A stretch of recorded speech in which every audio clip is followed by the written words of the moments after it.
silêncio no centro de controle de Houston não era o silêncio de quem espera. Era o silêncio de quem sabe que qualquer palavra dita em voz alta pode quebrar algo frágil. As telas piscavam com números que não faziam sentido. Os homens de terno e gravata, os engenheiros de manga arregaçada, os controladores de voo com fones sobre os ouvidos, todos olhavam para o mesmo ponto no espaço. Lá fora, a 400 mil quilômetros da Terra, 3 homens estavam dentro de uma cápsula danificada, com reservas de oxigênio calculadas para o limite, com energia elétrica suficiente apenas para manter o essencial vivo. A janela de reentrada tinha 26 minutos de duração. Menor do que isso, a cápsula ricochetizaria pela atmosfera para o espaço, sem retorno. Maior do que isso, ela se incendiaria completamente na fricção do ar. 26 minutos. A largura de um episódio de televisão, separando a vida da morte. Esta é a história de como um cálculo feito à mão, em papel com lápis, dentro de uma espaçonave com energia racionada, salvou 3 vidas e preservou a história da exploração humana. Em abril de 1970, o mundo estava em outro lugar com a mente. O Vietnã consumia a atenção política e moral dos Estados Unidos com uma intensidade que nenhum outro assunto conseguia rivalizar. As manifestações universitárias tinham voltado com força. Richard Nixon governava um país profundamente dividido. A corrida espacial que havia dominado a psique americana por toda a década anterior estava começando a parecer rotineira. A Apollo 11 pousara na Lua menos de um ano antes. A Apollo 12 repetira o feito em novembro de 1969, sem que o mundo inteiro parasse para assistir como da primeira vez. A missão Apollo 13 era, aos olhos da imprensa, uma missão de manutenção científica, sem o drama do inédito, sem o peso histórico do primeiro passo. Era, como se dizia nos corredores da NASA, mais uma. O lançamento aconteceu no dia 11 de abril. A cobertura televisiva foi tímida. Uma das 3 grandes redes americanas cancelou a transmissão ao vivo porque a audiência simplesmente não justificava o custo. Então, na noite do dia 13 de abril, a 200 mil milhas da Terra, um tanque de oxigênio explodiu. O que poucos percebem, mesmo entre os que conhecem a história da Apollo 13, é que a explosão não foi o momento mais perigoso da missão. A explosão foi apenas o início de uma sequência de problemas encadeados que, por si só, cada um deles teria sido gerenciável. O que tornou a situação catastrófica foi a interação entre eles. E o detalhe que quase ninguém menciona é que a tripulação e os controladores de voo estavam resolvendo cada problema, sem saber com precisão qual seria o próximo. Eles navegavam no escuro literalmente e em sentido figurado. O módulo de serviço, que abrigava os sistemas de energia, oxigênio e propulsão da nave principal, havia sido comprometido de forma irreversível. O comandante Jim Lovell, Jack Swigert e Fred Hayes precisaram abandonar o módulo de comando, a Odyssey, e migrar para o módulo lunar, o Aquarius, que havia sido projetado para transportar 2 homens pela superfície da Lua por um período de 2 dias. Agora, ele precisaria sustentar 3 homens por quase 4 dias, durante a longa volta para casa ao redor da Lua. Mas o detalhe que os documentários costumam deixar de lado é que o Aquarius não tinha sistema de navegação autônomo compatível com o retorno à Terra. Ele foi projetado para descer e pousar, não para calcular uma trajetória de reentrada. Os computadores do módulo lunar simplesmente não tinham o software necessário para calcular o curso de regresso com a precisão exigida. A solução precisaria ser construída do zero. O engenheiro de voo no centro de controle chamava-se Jerry Bostick.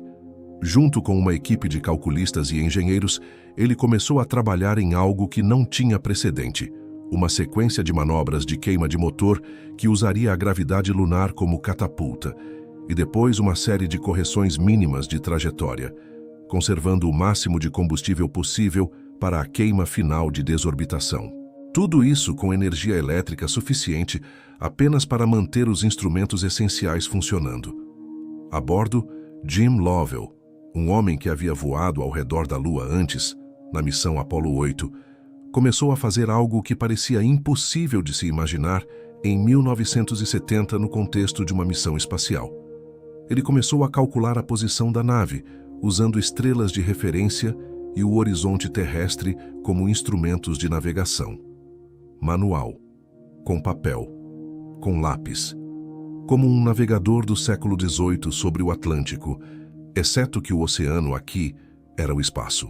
O problema era que qualquer erro de alinhamento, por menor que fosse, uma fração de grau, se amplificaria ao longo da trajetória de reentrada e resultaria em um ângulo de entrada incorreto.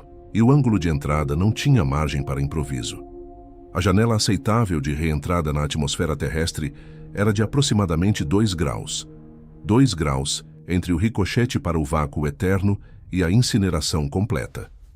2 graus que precisavam ser calculados com instrumentos danificados, energia racionada, temperatura interna abaixo de 10 graus Celsius e 3 homens em estado crescente de exaustão física e privação de sono. Houston transferia dados por rádio. Lovell os transcrevia à mão. Os engenheiros revisavam os cálculos em terra, enquanto a tripulação os inseria manualmente nos sistemas do Aquarius. Cada transmissão carregava o peso de não ter segunda chance.